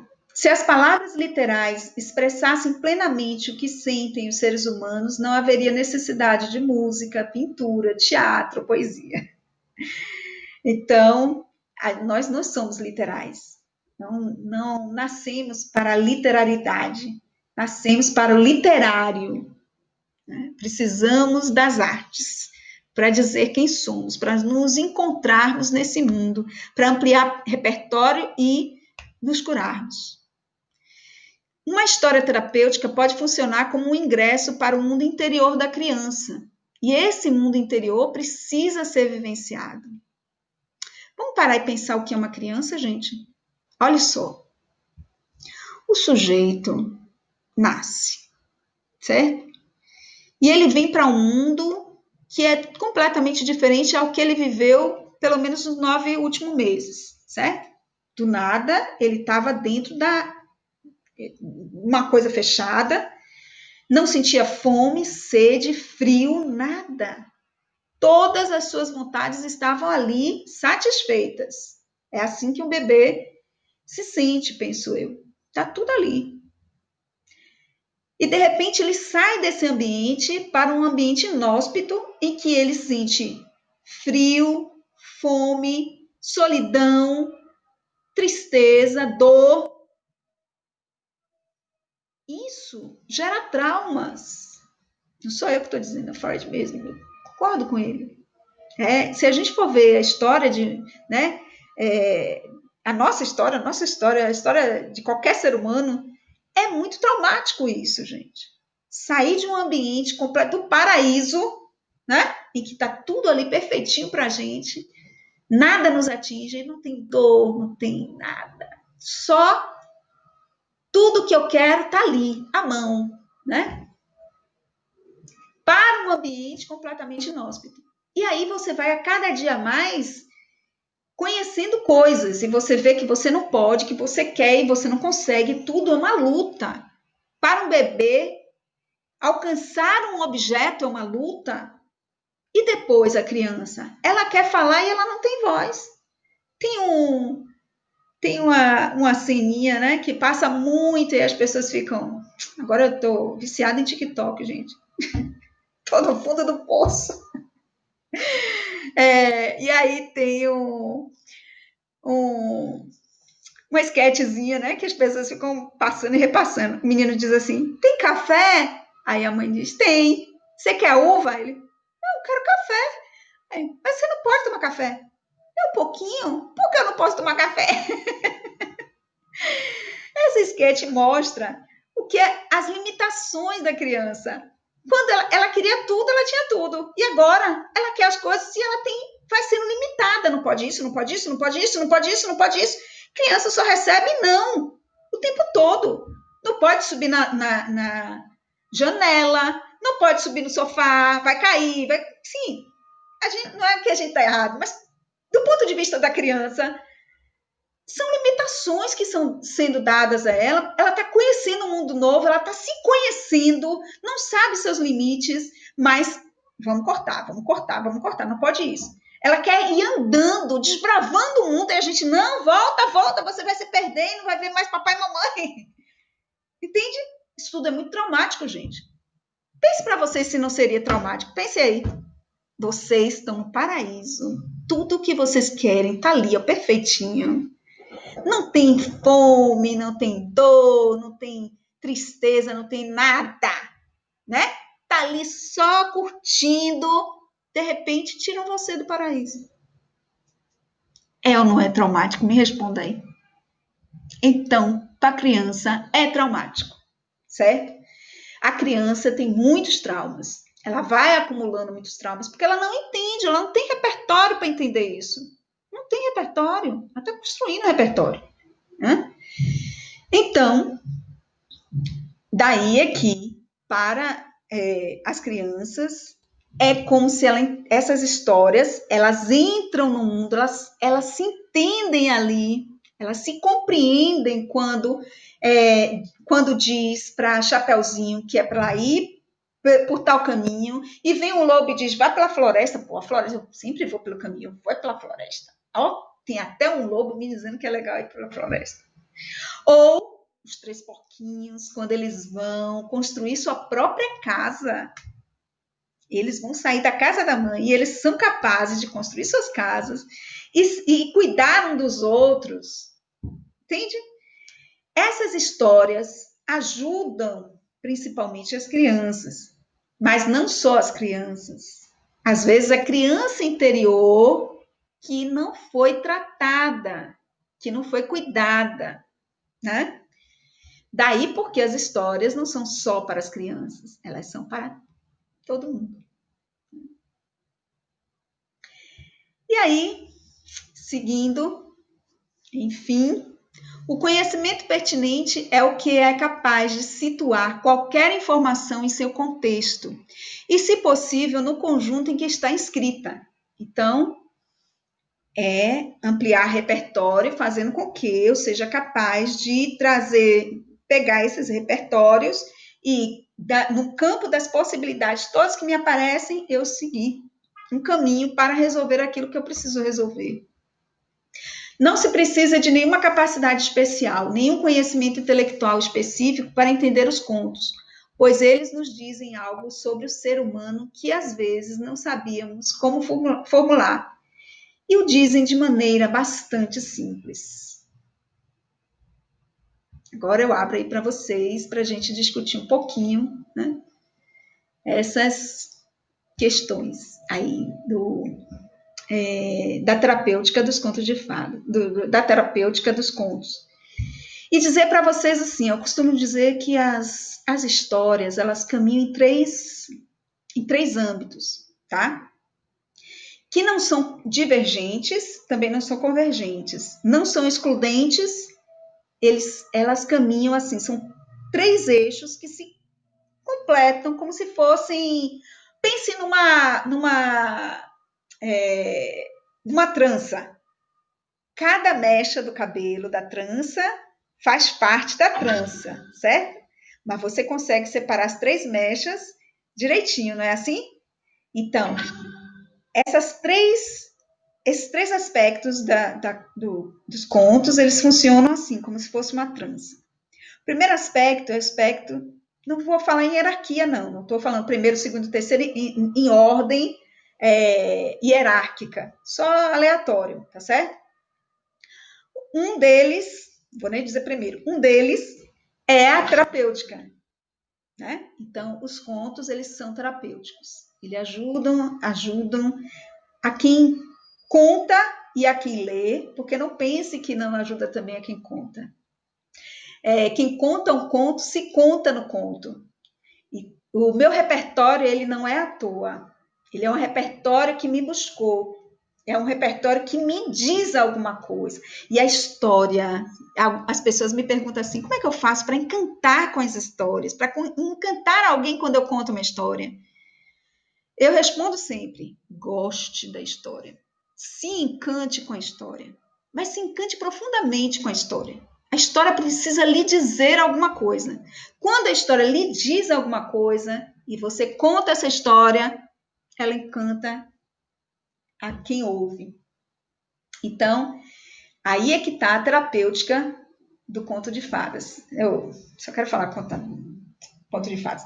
A terapeuta dos contos, né, das histórias. Ela serve para isso, para a gente se curar.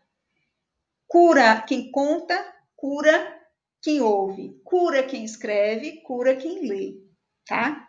É uma rua de mão dupla, tá? É igual ensinar, né? Como diz Paulo Freire, eu acho essa frase a frase mais inteligente que Paulo Freire já disse. O professor aprende ao ensinar e o aluno ensina ao aprender. Quem conta se cura ao contar. E quem ouve também cura quem conta. Mas faz uma troca. Eu não soube fazer igual Paulo Freire, não sou tão inteligente como ele. Mas a ideia é que existe essa troca, tá certo? Então, essa é a questão da terapêutica do conto de fadas. De novo, eu falei de conto de fadas. Essa é a terapêutica dos contos, tá? E aí eu não quero falar dessa questão do ponto de vista do consultório. Não estou falando de terapêutica do consultório. É algo inerente ao conto. Você está ouvindo uma história no meio do shopping, uma mulher lá contando, e você nunca vê a mulher, nunca mais vai ver. Você ouve aquela história, ela lhe diz algo que precisava ser dito. Já aconteceu com vocês, gente? O que acontece comigo direto? Sou a única maluca? Ou vocês também? Ainda bem que eu não estou sozinha. Então, eles curam, os contos curam, tá? São terapêuticos. A segunda coisa é que os contos ensinam. Eles sempre ensinam. Eles são pedagógicos, mas não precisa pedagogizar, não precisa. Eles ensinam porque eles ensinam. Eles sempre nos ensinam alguma coisa, tá? E não é só lição de moral. Eles ensinam coisas pra gente. Ensinam como a gente se comportar, ensinam o que a gente precisa fazer em determinadas situações. Ensinam, tá? Professora, Diga. a senhora já trouxe essa fala algumas vezes e sempre mexe um pouco, né, quando a senhora diz isso, porque assim, até talvez o uso dos contos, né, da história para pedagogizar, muitas vezes vem dessa eficiência também, porque ele acaba tendo sendo eficiente em ensinar, né? Dentro daquela determinada história tem sempre algumas possibilidades, e dentro dessas possibilidades é uma forma lúdica de falar de uma outra forma. Sempre tem um vínculo muito grande com as coisas particulares, coisas profissionais. No trabalho mesmo, quando eu assumi, tinha muitas dificuldades no relacionamento. Eu faço gestão de um clube de lazer, e dentro do clube era muito as mensagens, né? Não pode isso, entre no chuveiro antes de fazer. As regras eram tudo narrada, e sempre havia necessidade de fortalecer as regras de convivências sociais dentro do clube. Muitos não estavam nem aí, outros não ligavam, as coisas passavam, e eu comecei a sistematizar sketches teatrais, trazendo sempre a moral, né? O que eu queria por trás, e tinha sempre um efeito muito interessante, porque através da visualização, através da própria criança que corrigia os pais daquele ato que não poderia ser feito, da necessidade, ou até mesmo porque, através da sketch, conseguia visualizar que aquela regra é necessária, né? O fato de o lazer da criança, ser da criança, de acompanhar a criança na borda da piscina, o porquê disso, as possibilidades. Aí com a sketch a gente ia brincando com as possibilidades dos problemas que poderiam causar por conta disso. E aí criou-se um outro olhar, e mudou completamente o comportamento, né, de fato, do público que frequenta o clube. Então, assim, talvez o fato de usar com uma determinada finalidade, mas só na possibilidade de aumentar esse repertório de possibilidades, ele já é extremamente válido. Sim, concordo com você. Não, realmente eles ensinam, né? Então, como você diz aí, só corrobora com o que eu disse. Eles ensinam, vão ensinar. A ideia é que você não deixe só nesse campo, porque é isso que eu estou falando dessas três coisas. Elas não podem. Olha o que eu disse. O conto caminha em três aspectos, mas esses aspectos eles são como uma trança, eles estão todos embolados um com o outro, não correm paralelos, eles estão embolados, tá? Um precisa do outro para poder funcionar. Não dá para fazer a trança deixando um maço para lá e fazer uma trança de dois, não é a trança. Trança de dois não é trança, certo? E cada um sozinho não faz uma trança, precisa dos três para fazer a trança, certo? Então é disso que eu estou dizendo. Eu não sei como é que você está me relatando, mas está muito. Eu precisava de mais informações para ver, para lhe dizer assim, aonde que isso aqui deixou de ser pedagógico para ser lúdico, que aí esse é o terceiro aspecto, tá? Que é o aspecto performático, tá? É o aspecto terapêutico, pedagógico, performático. Os contos, eles sempre têm esses três aspectos que eles estão mesclados aqui, ó, brincados um com o outro, fazendo com que uma pessoa que sobe no palco, num show, para contar uma história, ela está fazendo terapia, ela está ensinando e ela está entretendo. Certo? A questão é que a gente tenha a noção disso. Entende? E que não feche essas significações todas. Eu não sei como foi que você gerenciou essas sketches, ou como você fez, mas de repente, se uma pessoa chegasse e dissesse, você queria tal coisa, você queria atingir tal objetivo, certo? Todo mundo que conta uma história quer chegar a um objetivo. Todo mundo que escreve uma história tem um autor, tem um leitor ideal lá na ponta, certo? Mas você não vai chegar só a ele. Você vai chegar a outras situações. É isso que eu digo. Você não pode ficar limitado só àquilo que é o ensinar. Entende? Também entreter, também terapêutico. Essa que é a questão. Por isso que eu digo, não pode pedagogizar. Pedagogizar é eu chegar, contar a história da Chapeuzinho Vermelho e dizer, viu? Ela não obedeceu à mãe. Olha tudo que aconteceu. e alguém dizer assim, foi ótimo, né? Porque ela aprendeu que não pode mais ir pela floresta. E aí? Entendeu? É essa a questão. E a outra questão que eu já adiantei, que é a performance. Que é a performance de você... uma história, ela precisa de corpo. Ela precisa de... Né? E aí você vai dizer, como é que ela tem corpo na escrita? Na escrita, ela tem corpo através da pontuação, do formato como ele é apresentado no texto, das imagens que compõem o texto, tudo isso é performance. Assim como a forma como eu conto, como eu mexo com o meu corpo, como eu mostro um bonequinho, também é performance, tá?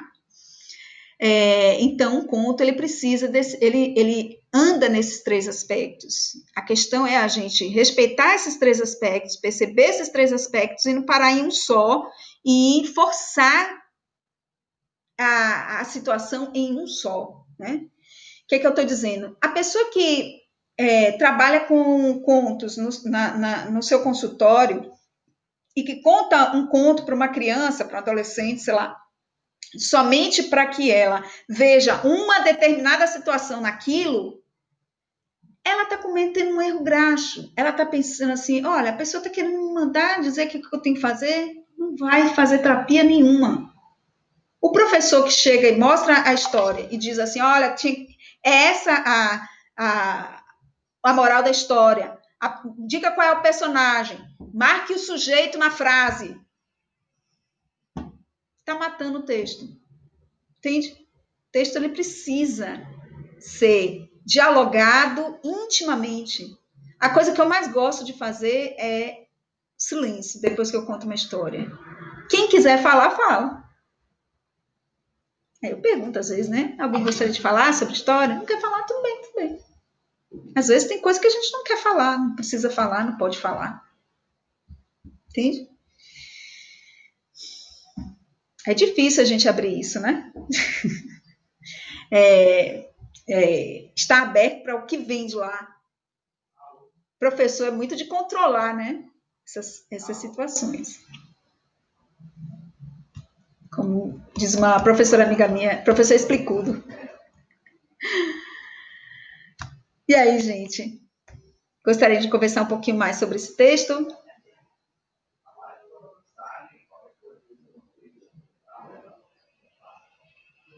Aí, podia falar.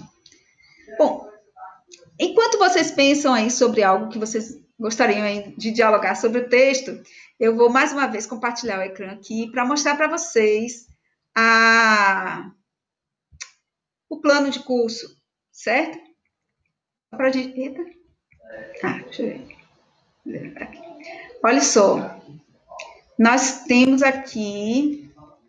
Estamos no dia 1º do 6, não é isso?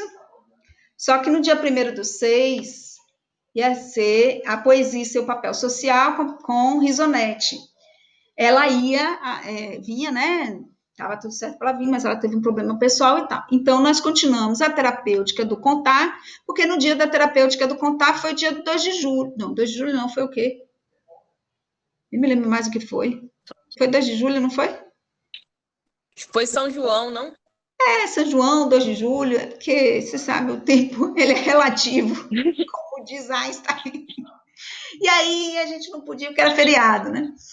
Então, estamos hoje, né? Então, a gente vai mudar só a questão aí das datas, certo? Aí, no dia 8, ela vai estar com a gente falando sobre a poesia, que aí a gente já entra na questão da poesia, tá? Depois vamos trabalhar a poesia na profissão. Agora, nesse dia, eu vou até mandar para vocês esse texto aqui, a outra questão, o estereótipo, a discriminação e o discurso do colonialismo, tá? De Humbaba. Vou mandar para vocês. Humbaba é um pouquinho complicado de ler, mas esse texto dele até tá legal. E tem aquele outro texto também que Risonete mandou. Então, ela vai trazer a questão da identidade e da poesia. A poesia, ela é a mais democrática de todas as artes, de todas as artes é a mais democrática. Você só precisa da memória para curtir a poesia. E não há neste planeta inteirinho nenhuma sociedade que não tenha uma música, que não faça um sonzinho, que cante uma musiquinha. E essas músicas, essas poesias, que música também é poesia, elas vão fazendo da gente quem a gente é. Né? E Rombaba vai trabalhar um pouquinho essas questões aí de estereótipos, discriminação, que está tudo embutido no ato da poesia. Aí vamos depois falar da questão da identidade cultural na pós-modernidade com Hall, Stuart Hall, né? Aí isso vai ser no dia 15, então a gente vai mudar aqui, ó. Deixa eu mudar aqui as datas, deixa eu lá para não complicar. Então, mudar aqui as datas, puxar para baixo, para a gente se acertar aqui nas datas. Certo? Então, ficamos assim. Ui. Não, Ih, não, misturei tudo. Não, fiz besteira aqui. Ah, não, tem que subir aqui. Porque o 25 não teve, então eu tenho que vir para cá. E tirar o 25. 25 foi feriado, é isso que eu tinha que fazer. Subiu 8. Então, aqui no dia 8, que vamos ter encontro com Risonete, ela vai fazer parte daqui com a gente. Aqui No caso aí, professora, a senhora vai mandar essa tabela nova, é isso? É a mesma tabela, só muda as datas. Eu acho que é mais um papel para vocês terem, mais um documento aí para encher o computador de vocês. Eu estou tentando acompanhar aqui, estou meio perdida, mas eu vou conseguir. Ah, mas eu mando então, essa partezinha aqui, ó, das datas, certo? Isso. Então, hoje é dia 1º, a gente está falando sobre a terapêutica do contar. No dia 8, vamos falar sobre poesia e seu papel com Risonete. Ela vai conversar com a gente, que ela é poetisa e é também uma pessoa das letras. Então, ela vai falar nesses dois pontos de vista, do ponto de vista de quem estuda as letras e de quem faz as letras. Aí, no dia 15, nós vamos falar sobre a identidade na pós-modernidade. Quem é o sujeito hoje? O sujeito é uma categoria muito importante para quem fala sobre literatura de modo geral, certo? Depois vamos falar sobre a leitura de imagens. Ler ou ver, leitura de imagens e a literatura imagética, que aí nós vamos trabalhar com o contar histórias através de imagens, tá? Bom, e aí nós temos o seminário dos textos produzidos, né? Depois do dia 6/7 vem o quê? 6/7. Ah, porque era São João, não sei o que, não tem mais. Peraí, vamos mudar essa data aqui. Vamos botar dia 22. Aqui eu tirei dia 22, porque achei que dia 22 a gente estaria no São João, viagem, aquela coisa, todo mundo ficar em casa mesmo. Ô, gente, que cruel. Aqui, 22/6, certo? A gente vai falar sobre imagens. E aí, no dia 29, em São Pedro, a gente, então, vai ter nosso seminário, tá? São Pedro ajuda, que dá tudo certo. Tinha pulado isso tudo aí. Então, o que é esse seminário aí dos textos produzidos? Tá? E aí, depois, eu ponho aqui sem data, porque aí a gente vai ampliar o prazo para o recebimento do artigo, tá certo? Ó, aí eu vou conversar com vocês como é. Eu vou tirar aqui deixa aí o ecrã. Ó, mas vocês estão visualizando, né? O ecrã e o que está no ecrã e eu? O que está no Word e também a minha imagem? Como é que fica? Dá para ver os dois? Não? Não, Para mim, não. não. Só aparece a tela. Eu acho que é por causa do celular. Depende se é no celular ou se é no computador, né? Enfim, mas vocês me ouvem. Então, o seminário, a minha expectativa é que vocês mostrem para mim o projeto do artigo. Para a gente fazer, o que é um artigo? O artigo é o resultado de uma pesquisa. Então, eu tenho a intenção de que vocês façam uma pesquisa empírica, rápida, para que vocês cheguem a uma ideia e construam um artigo, certo? Eu penso que vocês, como estão aqui num curso que é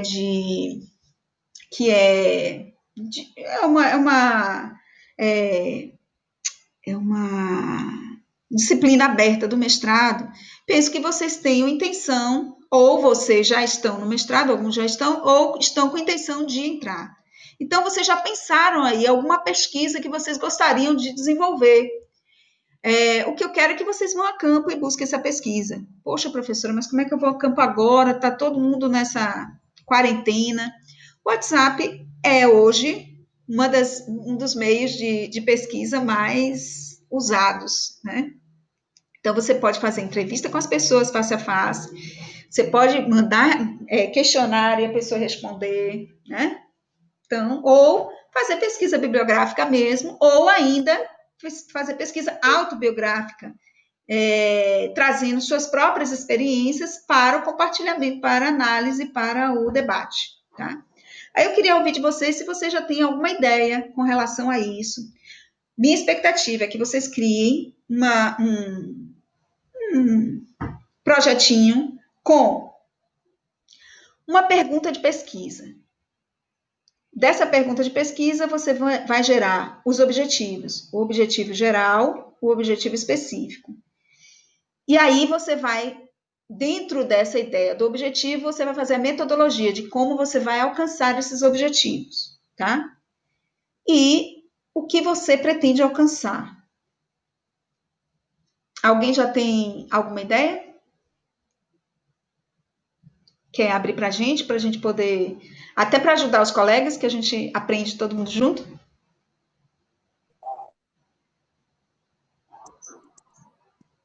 Diga, meu bem.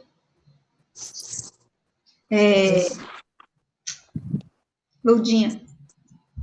Deixa eu só buscar aqui. Bom, eu fiquei pensando muito no que eu queria alguma coisa que tivesse a ver com o momento que a gente está passando agora, né? Então, inicialmente, o que eu pensei foi trazer as experiências leitoras dos professores, né, de uma escola municipal, em relação às vivências de leitura que eles estão tendo agora, nesse momento de isolamento social, né, em que isso refletiu, assim, buscar deles qual é a experiência que ele tem com a leitura e se essa vivência de leitura deles mudou nesse momento de isolamento, o que mudou e quais são as rotinas de leitura desses professores. Perfeito, uma coisa bem simples e que dá muito pano para manga, né?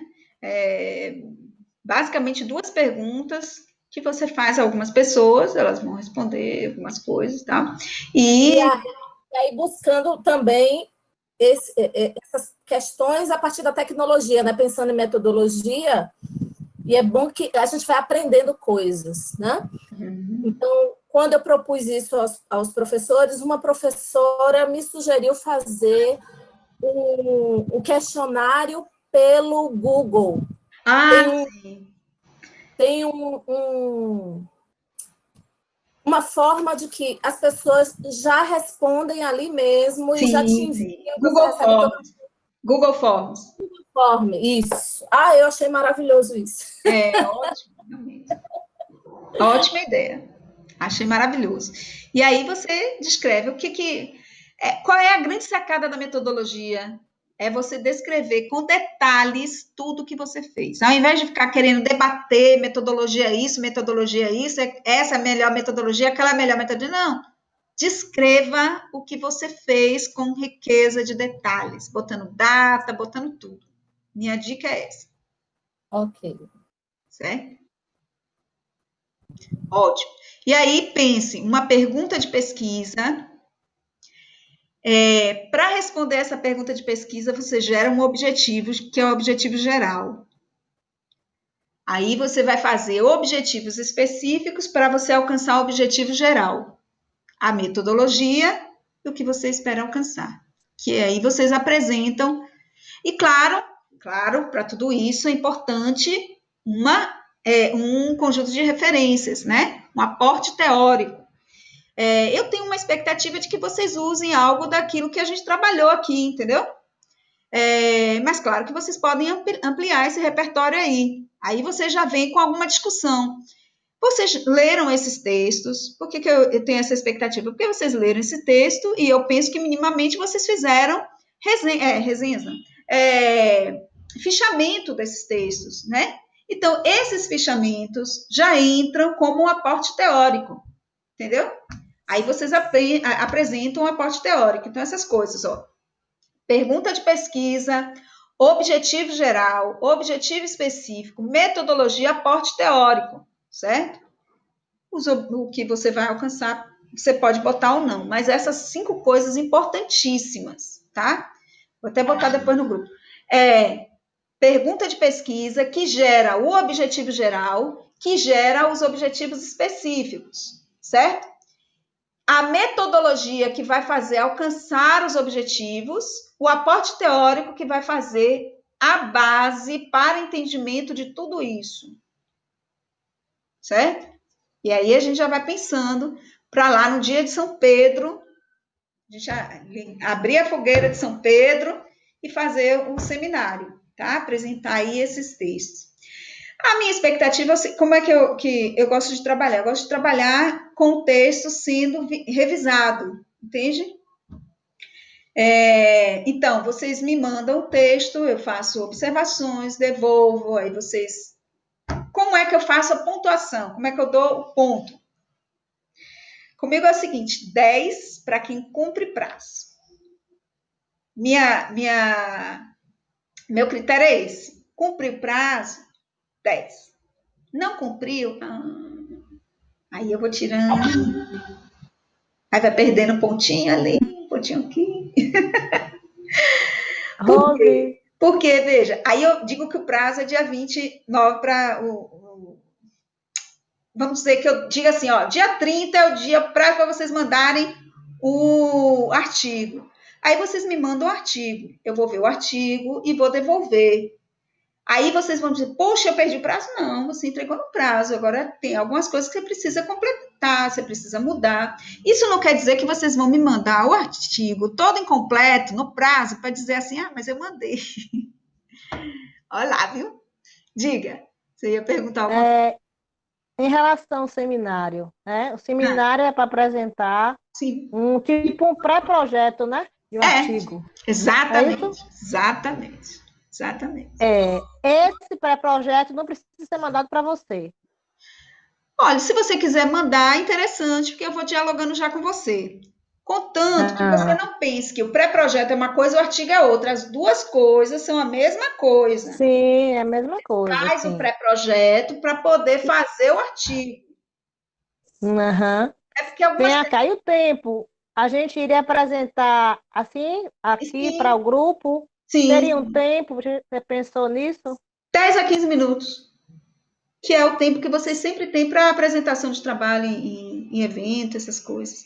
Porque o mais interessante é você ouvir o que os outros vão dizer. Olha, você pode ir para esse caminho, você pode fazer essa leitura, você pode pensar o seu objetivo de uma outra forma, entendeu? E isso enriquece a pesquisa. O que é fazer pesquisa? Ler, escrever e publicar, tá? Pesquisa é isso. Ler, escrever, publicar. A gente tem lido, agora é hora de vocês escreverem e publicar, é fazer no seminário você dizer o que quais são os caminhos que você quer tomar, entendeu? Porque na hora que você publica, outras pessoas vão conhecer seu projeto e vão dizer, olha, um caminho aqui, um caminho ali, um texto bom para você ler é esse.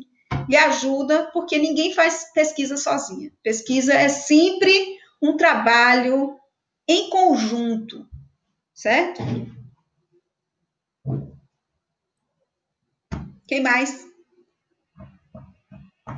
Dúvidas?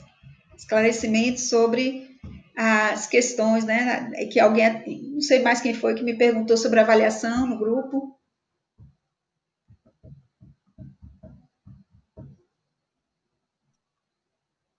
Ninguém? Todo mundo ok?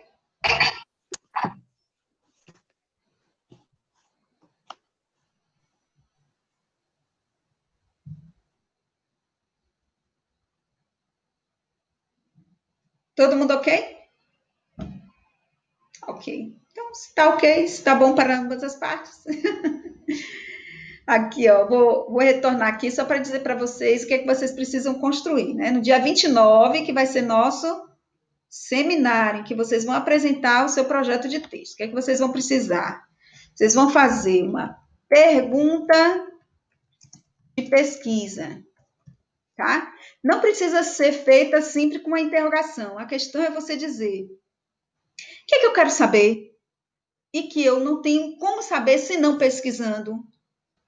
Entende? Porque tem que ser feitas essas duas perguntas. O que eu quero saber e o que eu vou fazer, o que eu não posso saber sem pesquisar. Aí, dessa pesquisa, você então faz o objetivo geral, certo? O que é que eu vou fazer para alcançar essa pergunta de pesquisa, tá? Isso aqui tá ligado a isso. Aí, eu venho para os objetivos.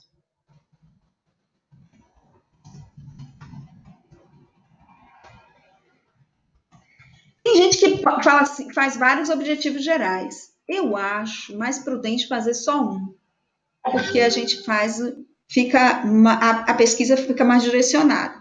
Os objetivos específicos também não podem ser muitos. Pense assim, o que você precisa saber para alcançar o objetivo geral, entende? E aquilo ali vai gerar seções do seu artigo, tá? Pense nisso. Aí você vem com a metodologia. O que você vai fazer na metodologia? Descrever detalhadamente o que você vai fazer. Se é uma entrevista, se é um questionário, se é uma pesquisa bibliográfica, qual a bibliografia que você vai buscar, se é documental, que documento você vai usar, o aporte teórico, e eu tenho essa expectativa que seja em cima dessas referências que eu apresento no plano de curso, e o que você deseja alcançar. Que seria quase como se fosse uma hipótese, mas ela pode não haver, porque você pode deixar assim, não tenho como agora prever o que vai ser encontrado, entendeu? Não tem que ter, esse não é uma parte absolutamente necessária, tá? É só incidental. Esses outros 5 são absolutamente necessários, tá? Vou copiar aqui, vou mandar para vocês pelo chat. Aí vocês podem copiar aí no chat, se vocês quiserem, tá bom? Tá aí no chat. Pergunta de pesquisa, objetivo geral, objetivos específicos, metodologia, aporte teórico. Se desejar o que você deseja alcançar, mas não é obrigatório, tá? E é isso que vocês vão apresentar no seminário.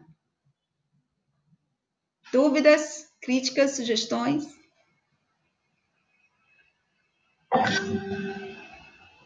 Nada? Nenhuma palavrinha? Nenhuma palavrinhazinha? É isso, gente. Se quiserem falar alguma coisa, falem agora. Não se calem para sempre. A gente tem um canal aberto, que é o WhatsApp. Perguntem, levem suas dúvidas, críticas e sugestões, tá bom? Eu gravei aí a aula, vou disponibilizar para quem não pôde estar aqui. Alguns me avisaram alguns problemas, né? Essa coisa do Covid vai aumentar tanto, aí já vai alcançando algumas pessoas. Enfim, é isso. Algo mais? Vou parar aqui a gravação.